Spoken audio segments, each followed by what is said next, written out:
Hello and welcome to the Inner Sanctum. My name is John Nobody. You are the audience, and we are the Nobodies of gaming. 2023 may just be the greatest year in video games. Game after game released month after month, and we bear witness. Our mission, because we choose to accept it, is to watch the latest, greatest, and hidden gems in the video game industry. And once we see them, we go boldly where, more than likely, most have gone before. Our team personally dive into games we deem worthy of investigating, and I will tell you the stories based on true events of what happened when we dared to venture in. Like looming wallflowers at your local house party, we will be watching, waiting, and ready to bear witness. As we begin our foray into this YouTube platform, we hope you choose to join us. For now, we wanted to introduce ourselves and give you the story of what happened when the Nobodies investigated two games, Octopath Traveler 2 and Sea of Stars, two monster turn-based RPGs with roots in old retro games of yore, with grand scoping stories and excellent turn-based mechanics. Spoilers for both Octopath Traveler 2 and Sea of Stars. You've been warned.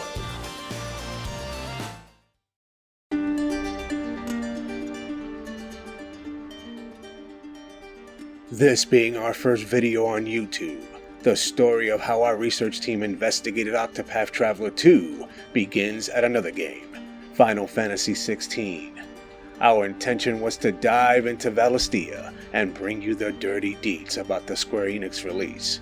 Our team gave Final Fantasy XVI nearly 100 hours, and as we were preparing for the edit, one of the Nobodies popped in Octopath Traveler, and all hell broke loose. If you're not familiar with Octopath Traveler 1, then you wouldn't be alone.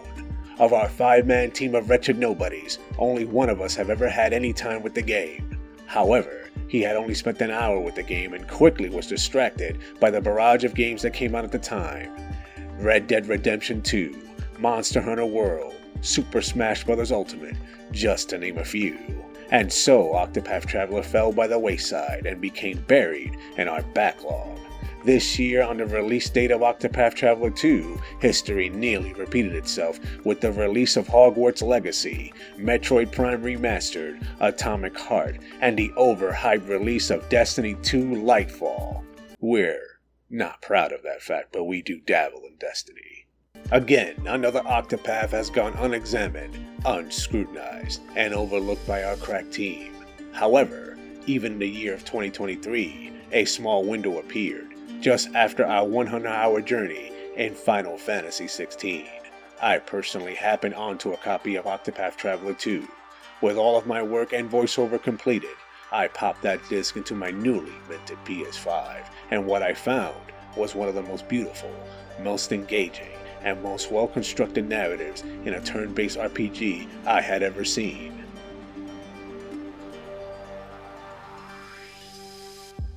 Immediately, I informed the team and demanded to know why no one had ever mentioned how dangerously good Octopath Traveler 2 was. I was met with collective shrugs.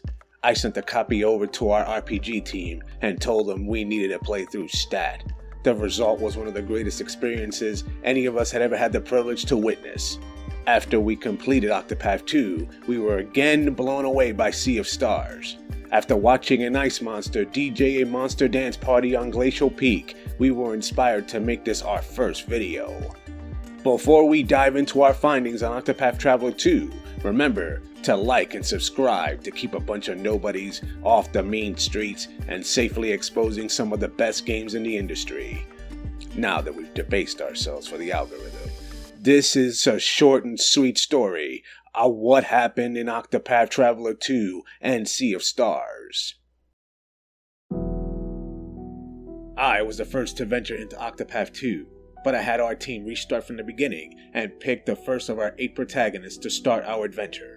The choices of heroes include Agnia the Dancer, Particio the Merchant, Oswald the Scholar, Throne the Thief, Temenos the Detective Cleric, Casti the Medic Apothecary, Ochet the Hunter, but the team decided to start with the Prince of Ku, Hikari the Warrior. Once you've made your choice, the game requires that you maintain your choice until your party reaches the endgame. As the story progressed, it immediately became apparent how beautiful and sweeping the musical score was. The themes of locations each have a day and night version, and it was positively awe-inspiring. Take a listen to the opening.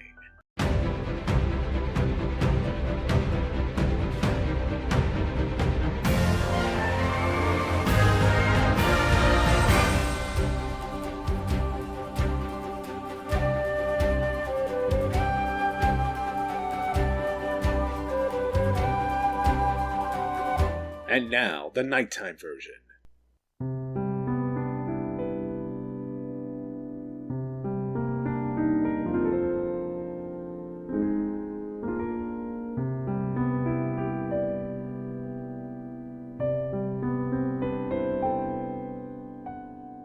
The score complements the narrative, which ranges from entertaining to gripping and intense, with themes and events that are far more mature and thought-provoking than the art direction and presentation would suggest.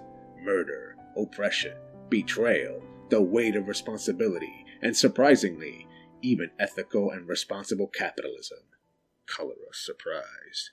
Each of the protagonists have their own narrative split into chapters, and the chapters separated by the recommended level. This is a key aspect of the gameplay loop, as the overarching narrative and the combat are linked by the level gating of chapters to control the pacing of your progress. To some, this may be considered a negative, as seeing the next chapter available for a character whose chapter you just completed can be enticing, and being unable to progress can feel jarring.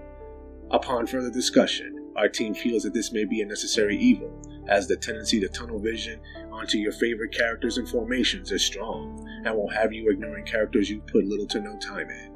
The story will demand a protagonist be in your party as you progress their chapters, and the levels required to attempt the chapters will need you to occasionally grind and keep all of your protagonists appropriately leveled. Luckily, you'll be doing so with the crown jewels of Octopath 2, the combat and the presentation.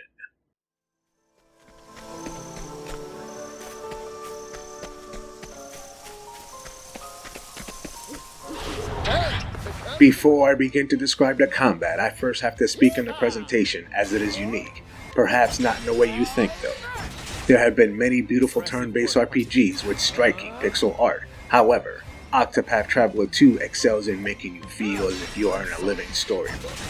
As you travel around as your protagonist of choice and the rest of the cast, their models are in pixel art, but the world around you is rendered in 3D with vibrant colors and heavily detailed backgrounds. Veterans of the original Octopath will instantly feel at home, but for the rest of us mere nobodies, we were in constant awe of all the environments. Couple that with the amazing particle effects and lighting, this game is a visual feast. The world feels alive and lived in, and simultaneously invokes a feeling of adventuring in an unfamiliar and dangerous world. The presentation bleeds into the combat, which is based on narrative encounters, duels that you initiate yourself, and random encounters in the wild, the latter being the most frequent. When pulled into combat, the transition is the same as many RPGs, as you are teleported into an approximation of your current location, with your team on the right and the enemies on the left. The particle effects increase with every action you take, and your heroes are both fully voiced with contextual comments to each other and to the enemies in front of you. The animations have been lovingly crafted as well, so combat as an experience never feels dull or as repetitive as in other RPGs. The cinematic rotation of the camera behind a character about to launch a fully boosted attack or an ultimate is so cool that it reminds me of why I personally love this genre. All of the little details, all the lighting, the sounds, the music, the dialogue come together seamlessly and is instantly immersive, and our team happily grinded away for hours as you leveled your party. This game is beautiful. Full stop. Now, the combat itself is just as impressive, although to the uninitiated, it may at first seem fairly simple. I am here to inform you that this combat grows with you. As you progress through the story and the world, your abilities not only increase, but the diversity of your growth does as well. The weapons and armor will help your stats, but the true power lies in the job system. Each of your heroes has a job, and each of your heroes have distinct native abilities that come with it. You can add another job at any one time, and you can use job points to add passive skills that can remain on your character even after you change jobs. It can be expanded even further if you happen to find any of the secret guild locations throughout the world. We can report that with a discerning eye, you'll be able to find a fair amount of them with very little help. Some will require a clever mind or a walkthrough. When you find these guilds, completion of their minor side quests will give you the option of more licenses, which allow for more than one character to equip the same job. Needless to say, this will allow for a flexibility that will bring you unbridled combat prowess. This alone warrants a whole video, but I digress. Octopath Traveler 2 is a masterpiece in nearly every way. It does have flaws, like the uneven narrative progression, the need to level every single protagonist separately to pad the runtime, and even the lack of a more cohesive experience when your roster is with you during the narrative chapters. Though with the latter, admittedly, they do an admirable job of covering with the text-based travel banter. It still feels a little out of place when nearly all the other interactions by your protagonists are fully voiced. These are but a pittance in a wealth of the best turn-based RPG experience you can get anywhere. We recommend Octopath Traveler 2 overwhelmingly. And if you still need more to do after 100 hours with it, Sea of Stars is waiting.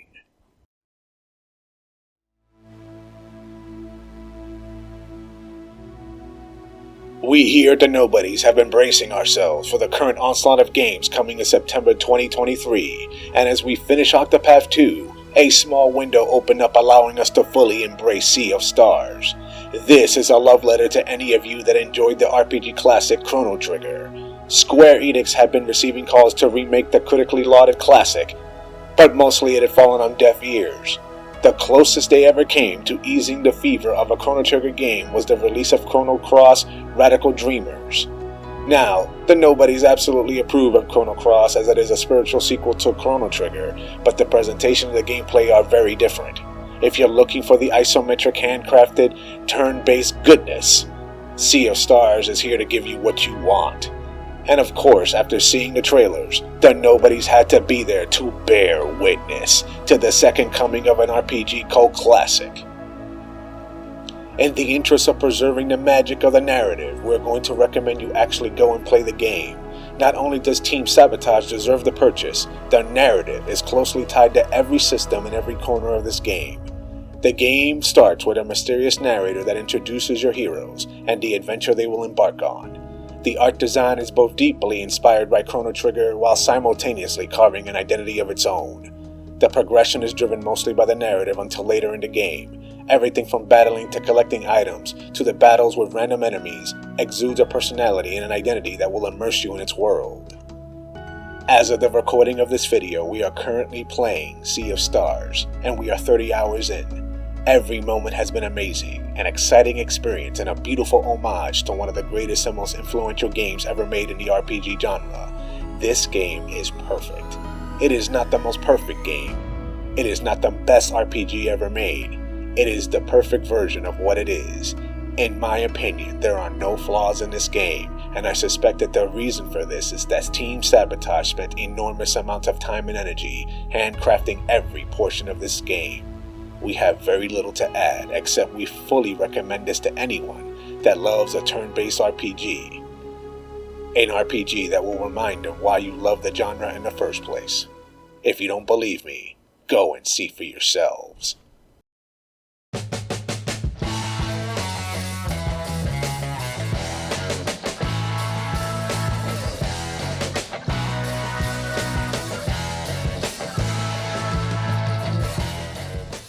Octopath Traveler 2 and Sea of Stars are not just outstanding examples of what make RPGs great, but what make video games such an amazing medium for narrative engagement and entertainment. Thank you for joining us in our investigation of these masterpieces, and please like and subscribe if you wish to see us and our findings for other games in the future. Remember, as you're traveling the world with your friends trying to save the world, nobody's watching.